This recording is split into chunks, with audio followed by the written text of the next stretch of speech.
ইরানের আত্মরক্ষার অধিকার রয়েছে চীন। যুক্তরাষ্ট্র ও ইসরায়েলি হামলার বিরুদ্ধে ইরানের আত্মরক্ষার প্রচেষ্টায় বেইজিংয়ের সমর্থন রয়েছে বলে জানিয়েছেন চীনের পররাষ্ট্রমন্ত্রী ওয়াং ই।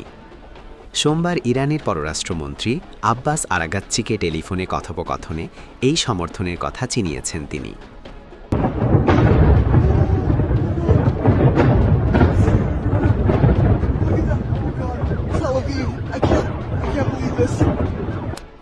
চীনের রাষ্ট্রীয় সংবাদ মাধ্যম সিসিটিভির প্রতিবেদনে বলা হয়েছে, আব্বাস আরাগাচ্চিকে টেলিফোন বার্তায় ওয়াং ই বলেন, চীন ও ইরানের মধ্যকার ঐতিহ্যগত বন্ধুত্বকে গুরুত্ব দেয় বেইজিং।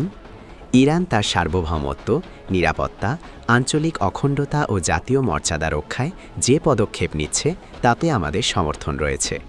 এছাড়া ইরানের বৈধ অধিকার ও স্বার্থ রক্ষায় বেইজিং তেহরানের পাশে আছে। ওয়াং ই বলেন, যুক্তরাষ্ট্র ও ইসরায়েলকে অবিলম্বে সামরিক অভিযান বন্ধ, উত্তেজনা আর না বাড়ানোর এবং এই সংঘাত যাতে পুরো মধ্যপ্রাচ্যে ছড়িয়ে না পড়ে তা নিশ্চিতের আহ্বান জানিয়েছে চীন।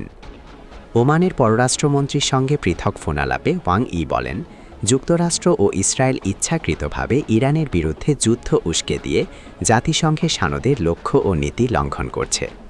ওমানি পররাষ্ট্রমন্ত্রী বদর আল বুসাইদিকে ওয়াং ই বলেন, চীন জাতিসংঘ নিরাপত্তা পরিষদের প্ল্যাটফর্ম ব্যবহার করে ন্যায় বিচার প্রতিষ্ঠা, শান্তির চেষ্টা এবং যুদ্ধ বন্ধে গঠনমূলক ভূমিকা পালন করতে ইচ্ছুক।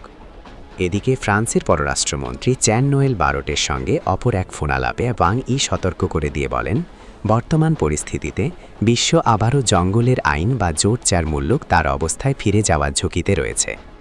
তিনি বলেন, বড় শক্তিগুলো তাদের সামরিক শ্রেষ্ঠত্বের জোরে খেয়াল খুশিমতো অন্য দেশগুলোর ওপর হামলা চালাতে পারে না। ইরানের পারমাণবিক ইস্যুর সমাধান শেষ পর্যন্ত রাজনৈতিক ও কূটনৈতিক পথেই আসতে হবে বলেও মন্তব্য করেন তিনি।